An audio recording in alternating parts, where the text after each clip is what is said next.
Shalom saudaraku yang dikasihi Tuhan Yesus Kristus. Selamat pagi, salam sejahtera untuk kita semuanya. Selamat datang kembali di Renungan Rohani pagi hari ini. Semoga saudara yang terkasih dalam keadaan sehat selalu. Kiranya damai dan sukacita Roh Kudus melimpah di dalam hati dan pikiran saudara saat ini.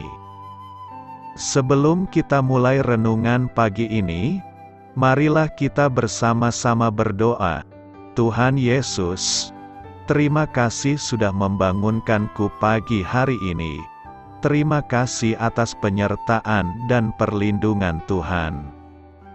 Semua karena karunia Tuhan aku dapat bangun dengan pagi hari ini. Aku menyerahkan seluruh aktivitasku hari ini ke dalam kuasa tangan Tuhan. Jauhkanku dari yang jahat, ya Tuhan. Tuhan Yesus, tolong lindungi dan berkati aktivitasku hari ini. Tolong berkati juga keluarga dan teman-temanku, Bapa Surgawi, oleh karya Roh Kudus. Tolonglah aku untuk menjauhi segala sesuatu yang melukai hati-Mu.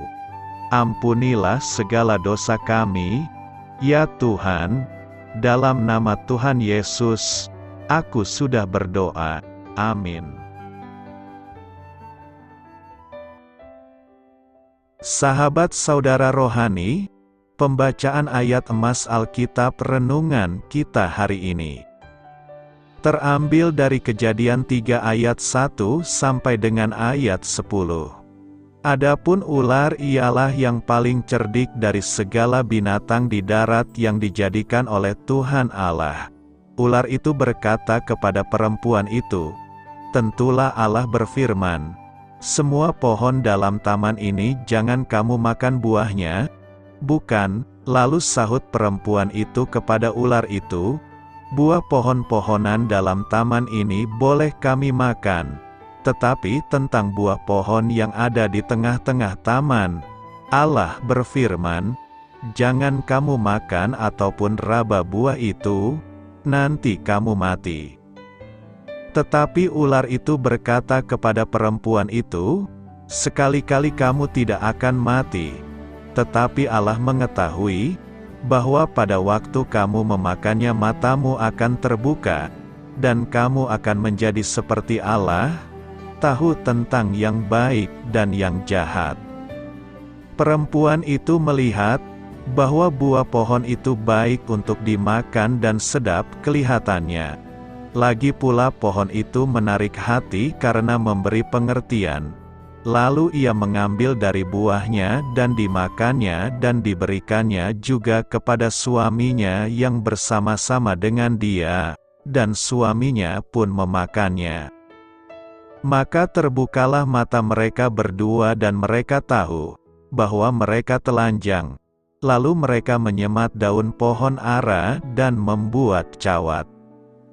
Ketika mereka mendengar bunyi langkah Tuhan Allah yang berjalan-jalan dalam taman itu pada waktu hari sejuk, bersembunyilah manusia dan istrinya itu terhadap Tuhan Allah di antara pohon-pohonan dalam taman.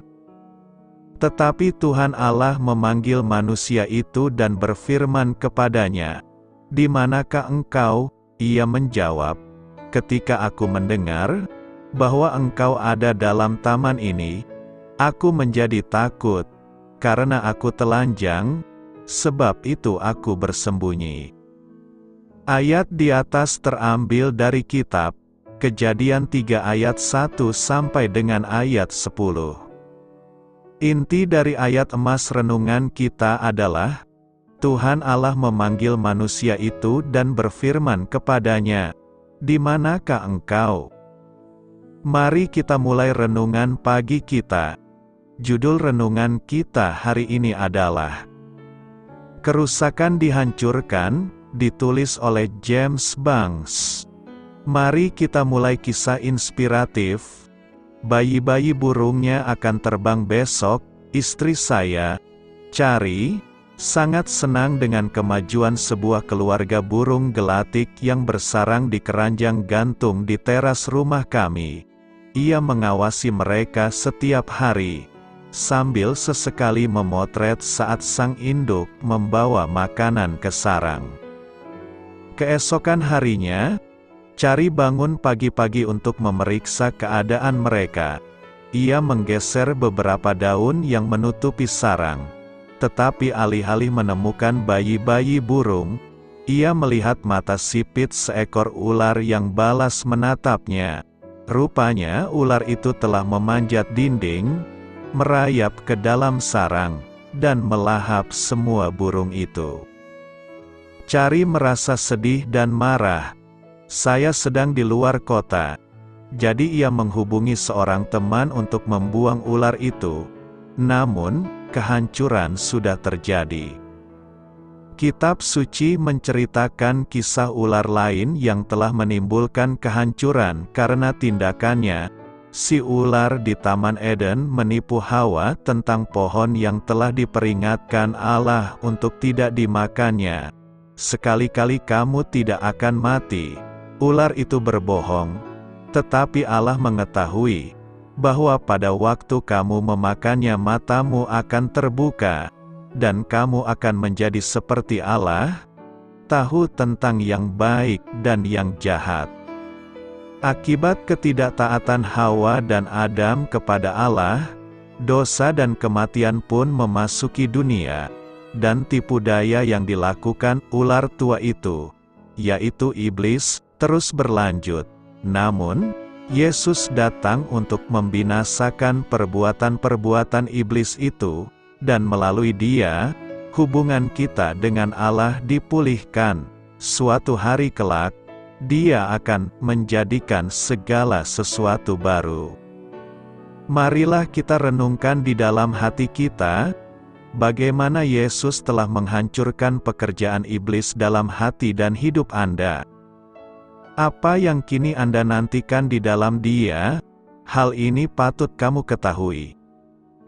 Dalam godaan ular terhadap Hawa, Yohanes mengenali godaan mendasar yang dihadapi semua orang. Ia menulis bahwa semua yang ada di dalam dunia, yaitu keinginan daging dan keinginan mata serta keangkuhan hidup, berasal dari dunia. Perkataannya menggemakan pikiran Hawa ketika memandang buah pada pohon itu, baik untuk dimakan dan sedap kelihatannya, menarik hati karena memberi pengertian, seperti Allah. Kita semua menghadapi pencobaan yang sama. Namun, alih-alih menyerah, Roh Kudus akan menolong kita untuk berdiri teguh di dalam iman. Diperdamaikan dengan Allah. 2 Korintus 5 ayat 18 berkata, dan semuanya ini dari Allah, yang dengan perantaraan Kristus telah mendamaikan kita dengan dirinya dan yang telah mempercayakan pelayanan pendamaian itu kepada kami. Diperdamaikan berarti persahabatan atau keharmonisan itu dipulihkan kembali. Ketika teman lama menyelesaikan perbedaan dan memulihkan hubungan mereka, pendamaian pun terwujud.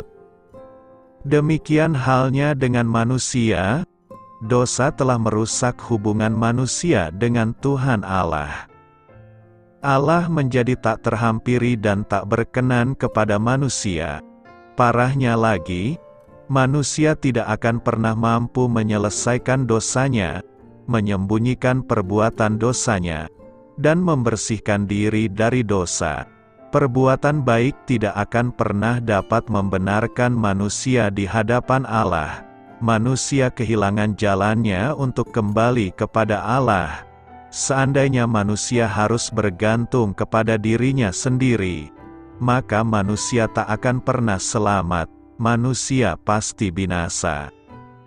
Nas hari ini memberikan 3 hal penting terkait dengan bagaimana kita berdamai dengan Allah, yakni: pertama, berdamai dengan Allah hanya dapat dilakukan dengan perantaraan Kristus. Dunia seakan menawarkan banyak jalan untuk berdamai dengan Allah serta mengiming-imingi atau menjanjikan jalan menuju sorga dengan caranya masing-masing.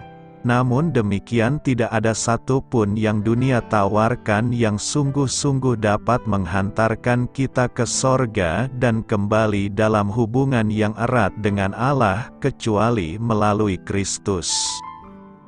Kisah Para Rasul 4 ayat 12, dan keselamatan tidak ada di dalam siapapun juga selain di dalam Dia, sebab di bawah kolong langit ini tidak ada nama lain yang diberikan kepada manusia yang olehnya kita dapat diselamatkan. Karena Allah itu esa dan esa pula Dia yang menjadi pengantara antara Allah dan manusia, yaitu manusia Kristus Yesus, yang telah menyerahkan dirinya sebagai tebusan bagi semua manusia. Itu kesaksian pada waktu yang ditentukan. Karenanya, jangan bimbang, jangan pikir panjang, percayalah dan tetapkan pilihan, keputusan serta kepercayaan kita hanya kepada Tuhan Yesus Kristus. Kedua, seberapapun besarnya dosa kita, Kristus bisa mendamaikan kita dengan Allah. Tanpa disadari, seringkali manusia merasakan dan mengalami seperti yang dialami oleh Adam. Ketika Adam jatuh dalam dosa, Adam bersembunyi dan berusaha untuk menghindar dari Allah. Dalam Kejadian 3 ayat 8-10 disebutkan, ketika mereka mendengar bunyi langkah Tuhan Allah, yang berjalan-jalan dalam taman itu pada waktu hari sejuk, bersembunyilah manusia dan istrinya itu terhadap Tuhan Allah di antara pohon-pohonan dalam taman. Tetapi Tuhan Allah memanggil manusia itu dan berfirman kepadanya, "Di manakah engkau?" Ia menjawab, "Ketika aku mendengar bahwa engkau ada dalam taman ini, aku menjadi takut, karena aku telanjang, sebab itu aku bersembunyi." Demikian juga dengan kebanyakan orang, mereka merasa dosa mereka terlalu besar dan tidak layak untuk diampuni, tidak layak untuk menghadap Tuhan. Ini adalah salah satu manifestasi dari intimidasi dosa yang berupaya mempertahankan manusia dalam keadaan keberdosaannya. Jangan mau ditipu oleh dosa. Ingatlah firman Tuhan yang mengatakan, "Marilah, baiklah kita berperkara." Firman Tuhan, "Sekalipun dosamu merah seperti kirmizi, akan menjadi putih seperti salju, sekalipun berwarna merah seperti kain kesumba, akan menjadi putih seperti bulu domba." Seberapapun besarnya dosa dan pelanggaran yang kita lakukan, kita hanya perlu bertobat, minta ampun atas segala dosa kita. Jika kita mengaku dosa kita, maka Ia adalah setia dan adil, sehingga Ia akan mengampuni segala dosa kita dan menyucikan kita dari segala kejahatan. Ketiga, kita harus memberi diri kita didamaikan dengan Allah. Untuk dapat didamaikan dengan Allah, kita harus memberi diri kita. Artinya ada kesadaran dan penyerahan diri yang tulus dan sungguh-sungguh kepada Allah. Kita tidak bisa mengharapkan Kristus mendamaikan kita dengan Allah tanpa memberi diri kita. Memberi diri berarti merendahkan hati kita, melepaskan segala kesombongan, datang kepada Kristus dengan hancur hati dan pertobatan yang sungguh.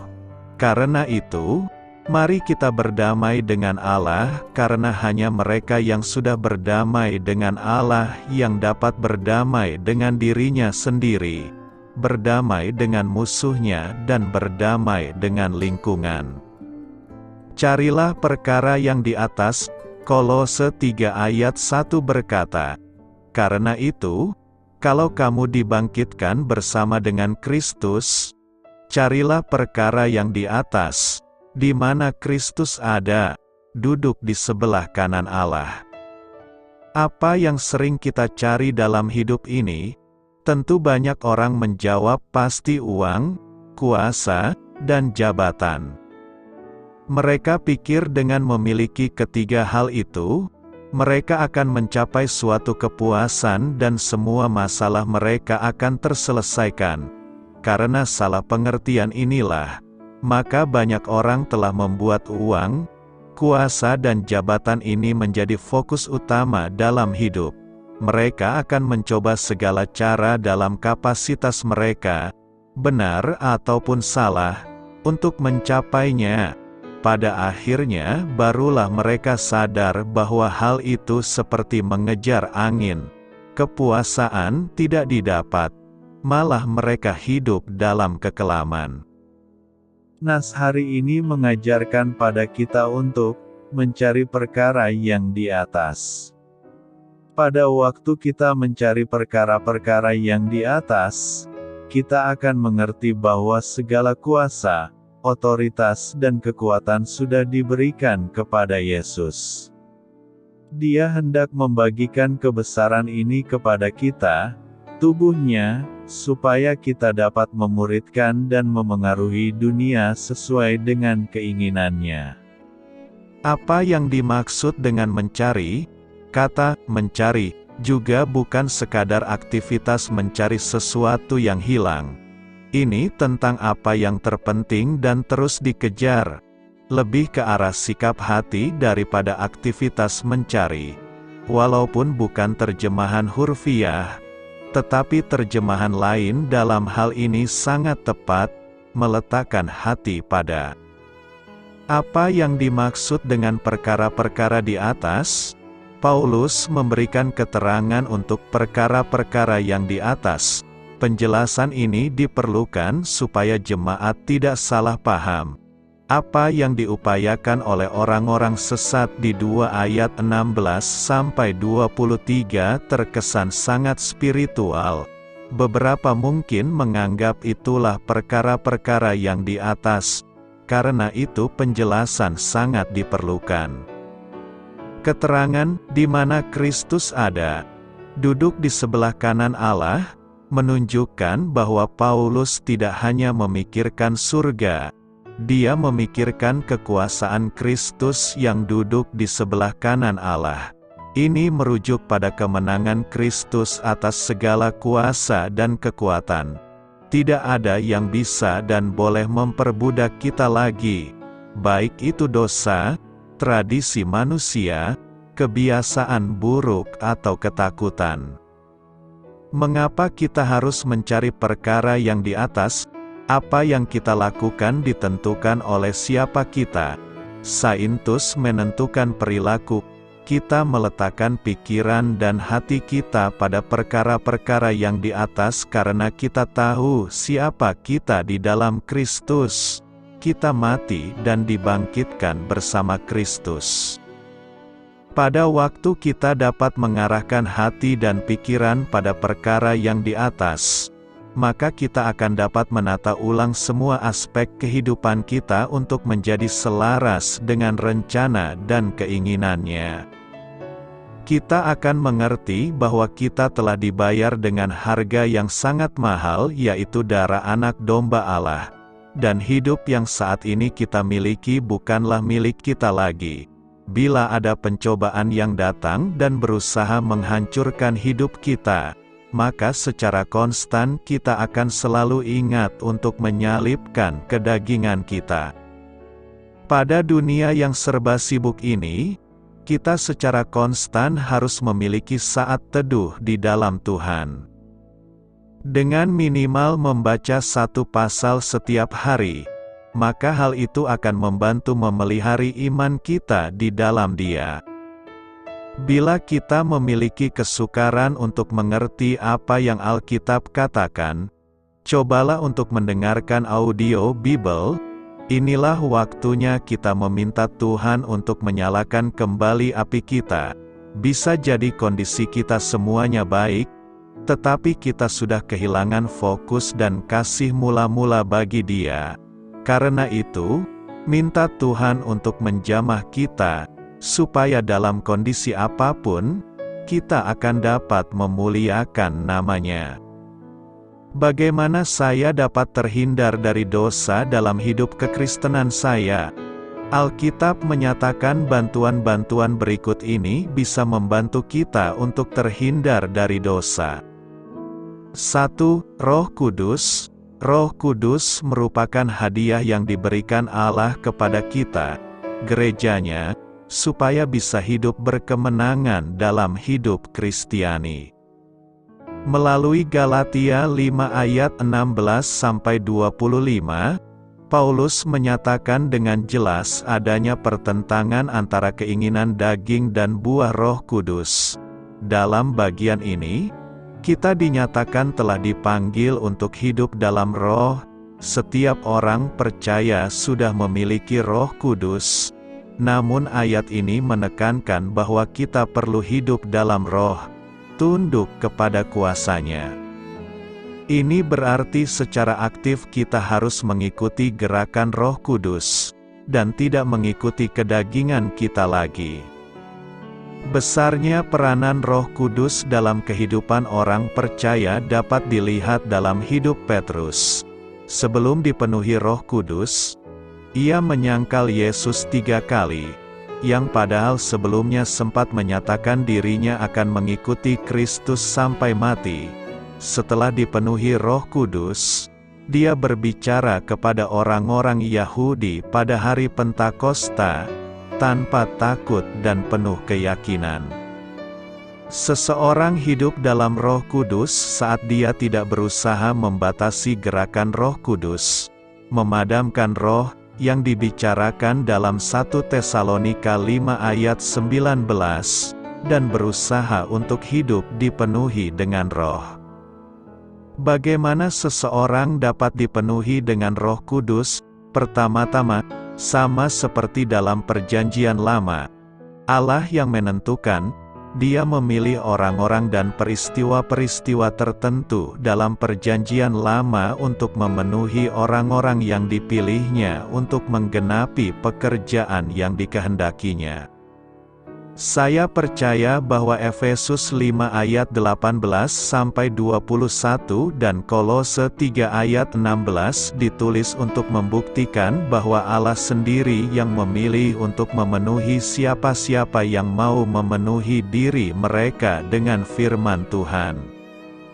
Hal ini menjadi makin jelas bahwa hasil dari kedua pemenuhan dalam ayat-ayat itu adalah sama. Dan ini mengantar kita kepada bantuan Allah yang berikutnya. 2. Firman Tuhan, Alkitab, 2 Timotius 3 ayat 16-17 menyatakan bahwa Allah telah memberikan firman-Nya demi memperlengkapi kita melakukan setiap pekerjaan baik. Alkitab mengajar bagaimana kita hidup dan apa yang seharusnya kita percaya. Alkitab menolong kita untuk mengevaluasi saat kita mengambil jalan yang salah dan menolong kita untuk kembali ke jalan yang benar dan terus berjalan di jalan itu. Sebagaimana dinyatakan melalui Ibrani 4 ayat 12, firman Tuhan hidup, berkuasa, dan mampu menembus ke dalam hati kita, mengangkat masalah paling dalam yang tidak ada seorang pun bisa tangani. Penulis kitab Mazmur berbicara mengenai kuasa Alkitab dalam mengubah hidup seseorang melalui Mazmur 119 ayat 9, 11, 105 dan ayat-ayat lainnya. Yosua diberitahukan kunci keberhasilan untuk mengatasi musuhnya, sebagai analogi bagi peperangan rohani kita juga saat ini. Hanya kalau ia merenungkan firman Tuhan siang dan malam, supaya dia dapat melakukannya dengan baik. Yosua taat sekalipun apa yang Allah perintahkan kepadanya seringkali tidak masuk akal secara ilmu militer. Tapi kepatuhannya terhadap firman Tuhan justru menjadi kunci kemenangannya dalam merebut tanah perjanjian. Bantuan yang satu ini seringkali kita perlakukan dengan sepele. Kita membawa Alkitab ke gereja, membaca renungan harian atau perikop tertentu dalam sehari. Namun kita lalai menghafalnya, merenungkannya, menerapkannya dalam hidup, mengakui dosa yang ditunjukkannya, dan bersyukur untuk karunia yang diberikan Allah ini kepada kita. Terkait Alkitab, kita seringkali tidak punya selera, atau malah makan secara berlebihan. Kita seringkali makan firman Tuhan hanya sekedar untuk bertahan hidup. Kita menyantap firman Tuhan hanya ketika ke gereja, tapi tidak pernah makan secara cukup untuk membuat kita jadi orang Kristen yang sehat dan segar bugar. Atau, kita sering sekali makan, tapi tidak pernah merenungkannya secara memadai untuk mendapatkan nutrisi rohani daripadanya. Jika saudara tidak punya kebiasaan untuk mempelajari firman Tuhan secara mendalam setiap hari dan menghafal ayat-ayat yang berkesan, penting bagi saudara mulai berusaha untuk menjadikan itu sebagai kebiasaan saudara. Saya juga menyarankan saudara memulai sebuah catatan harian, baik di komputer atau dalam sebuah buku. Jadikan kebiasaan untuk tidak menaruh Alkitab yang sedang saudara baca, sampai saudara sudah mencatat segala yang telah saudara pelajari darinya. Saya juga sering mencatat doa-doa, meminta Allah mengubah bagian-bagian hidup yang Allah tunjukkan kepada saya. Alkitab adalah alat yang Roh Kudus gunakan dalam hidup kita dan dalam hidup orang-orang lain. Suatu bagian utama dan penting dari senjata rohani yang Allah berikan untuk kita pakai dalam peperangan rohani kita. 3. Doa. Ini adalah bantuan penting lainnya yang Allah telah berikan kepada kita. Bantuan ini pun sering diresponi orang Kristen secara basa-basi saja, apalagi untuk melakukannya. Kita ada persekutuan doa, waktu berdoa, dan sebagainya. Namun kita tidak menggunakannya sesuai contoh yang ditunjukkan gereja mula-mula. Paulus berkali-kali mengatakan bagaimana dia berdoa bagi mereka yang dia layani. Secara pribadi, kita sering tidak menggunakan bantuan ini. Padahal, Allah telah memberikan janji-janji indah sehubungan dengan doa. Paulus juga menyinggung soal doa dalam pembahasannya mengenai peperangan rohani. Bagaimanakah pentingnya doa? Ketika saudara mempelajari soal Petrus, saudara mengingat apa yang dikatakan Yesus kepadanya di Taman Getsemani, sebelum ia menyangkal Yesus. Ketika itu, saat Yesus berdoa, Petrus tidur. Yesus membangunkannya dan berkata, "Berjaga-jagalah dan berdoalah, supaya kamu jangan jatuh ke dalam pencobaan. Roh memang penurut, tetapi daging lemah." Sama seperti Petrus, saudara ingin melakukan apa yang baik, tapi tidak memiliki kekuatan. Kita perlu mengikuti nasihat Tuhan untuk mencari, mengetuk dan meminta, dan Dia akan memberikan kita kekuatan yang kita perlukan. Tetapi kita tidak boleh sekedar berbasa-basi mengenai ini. Saya tidak bermaksud mengatakan doa memiliki kuasa magis. Bukan demikian. Allah adalah Allah yang luar biasa. Doa adalah pengakuan akan keterbatasan kita dan kuasa Tuhan yang tidak terbatas. Melalui doa, kita berpaling kepadanya untuk kuasa itu supaya kita dapat melakukan apa yang Dia ingin kita lakukan, bukan apa yang kita ingin lakukan. 4. Gereja. Lagi-lagi kita sering mengabaikan bantuan yang ini. Ketika Yesus mengutus murid-muridnya, Dia mengirimkan mereka dalam kelompok yang terdiri dari 2 orang. Ketika kita membaca mengenai perjalanan-perjalanan misi di Kisah Para Rasul, mereka tidak pergi sendirian, tapi dalam kelompok yang terdiri dari paling sedikit 2 orang. Yesus berkata, di mana ada 2 atau 3 orang berkumpul dalam namanya, Dia ada di tengah-tengah mereka. Paulus menyarankan kita jangan menjauhkan diri dari pertemuan-pertemuan ibadah, sebagaimana yang dilakukan oleh beberapa orang, tetapi menggunakan kesempatan itu untuk saling menasihati satu dengan yang lain dalam kasih dan pekerjaan baik. Yakobus mengajarkan kita untuk saling mengaku dosa satu dengan yang lain. Dalam kitab Amsal, dalam Perjanjian Lama, kita diberitahukan bahwa besi menajamkan besi. Orang menajamkan sesamanya, atau dengan ungkapan, tali 3 lembar tak mudah diputuskan. Ada orang-orang yang saya tahu yang bersekutu dengan saudara-saudari seiman melalui telepon atau bertatap muka langsung, dan membagikan bagaimana hidup kekristenan mereka berlangsung. Pergumulan mereka saling mendoakan satu dengan lainnya, dan saling bertanggung jawab menerapkan firman Tuhan dalam relasi mereka.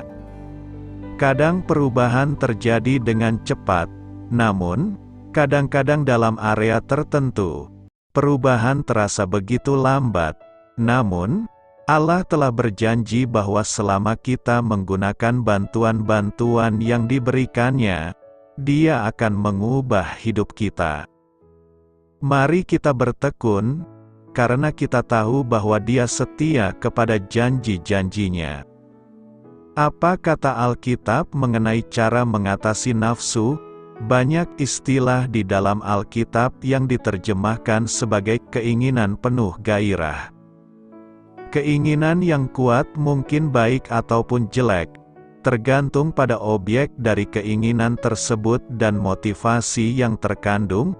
Allah menciptakan hati manusia dengan kapasitas untuk bergairah menginginkan sesuatu supaya kita menanti Dia dan kebenarannya. Akan tetapi, konsep nafsu seringkali diasosiasikan dengan keinginan bergairah akan sesuatu yang dilarang oleh Allah, dan kata ini seringkali kita jumpai dengan keinginan seksual ataupun materi. Yakobus 1 ayat 14-15 memberi kami sebuah perkembangan nafsu yang tidak terkontrol. Tetapi tiap-tiap orang dicobai oleh keinginannya sendiri, karena ia diseret dan dipikat olehnya. Dan apabila keinginan itu telah dibuahi, ia melahirkan dosa. Dan apabila dosa itu sudah matang, ia melahirkan maut. Menurut ayat ini, nafsu berdosa dimulai dengan keinginan yang jahat. Digodai oleh kejahatan bukanlah dosa, Yesus juga dicobai. Dosa dimulai ketika keinginan jahat menyeret kita pergi dari keadaan yang selayaknya hati kita berdiam. Ketika keinginan jahat memperkenalkan diri, kita mempunyai pilihan. Kita bisa menolaknya seperti Yesus menolaknya dan memfokuskan diri kepada jalan yang telah disediakan Allah, atau kita dapat mempertimbangkannya, seperti seseorang pernah bertutur, kita tidak bisa menghentikan burung berterbangan di atas kita, tetapi kita dapat memastikan mereka tidak membangun sarang di kepala kita. Ketika godaan menghalau, kita perlu ingat bahwa kita bukan tidak berdaya, kita dapat memilih untuk berserah atau menentangnya. Salah satu penyebab kita diseret pergi oleh godaan adalah karena kita terpikat olehnya.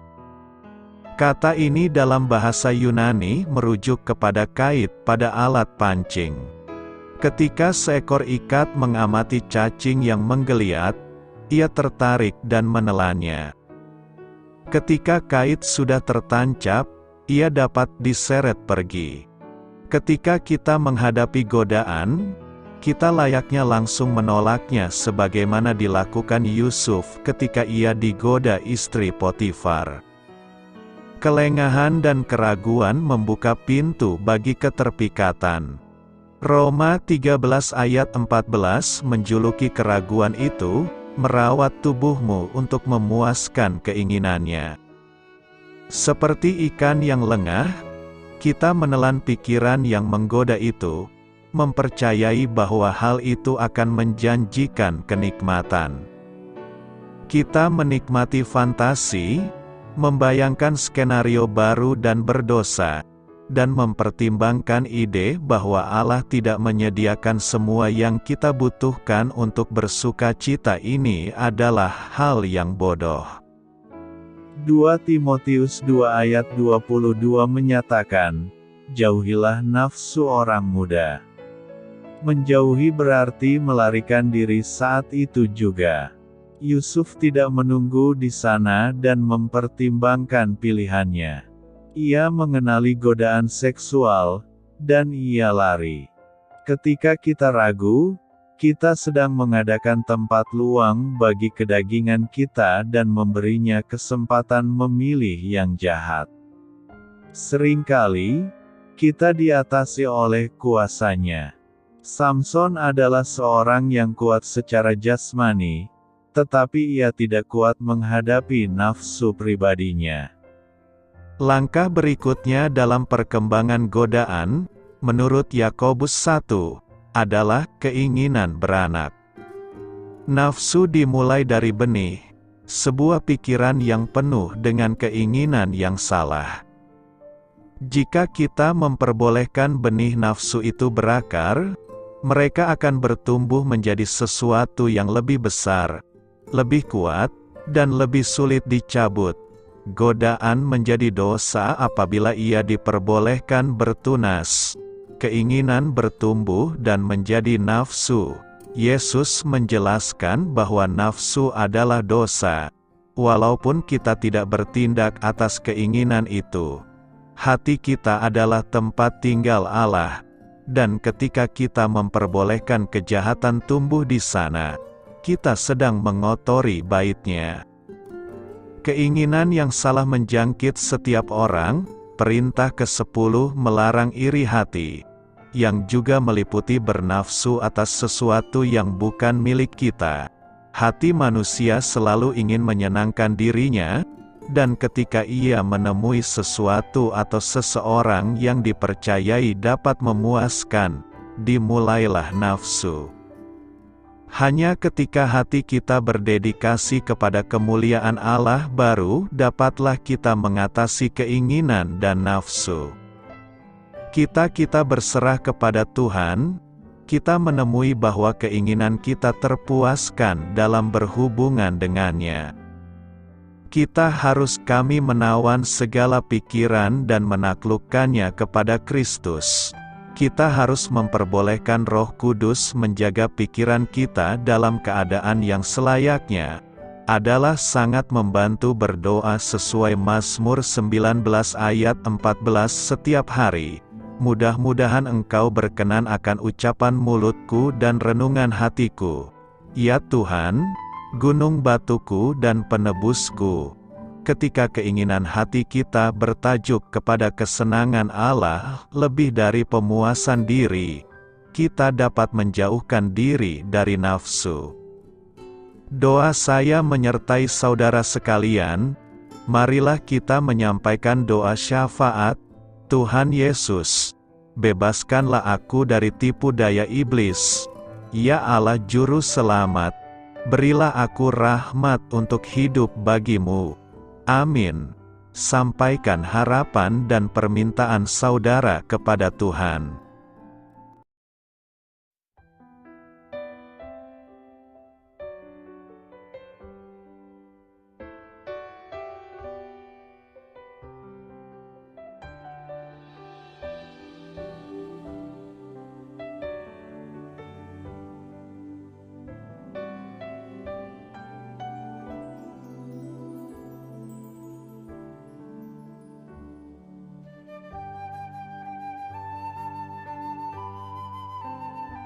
Marilah kita renungkan sahabat saudara rohani.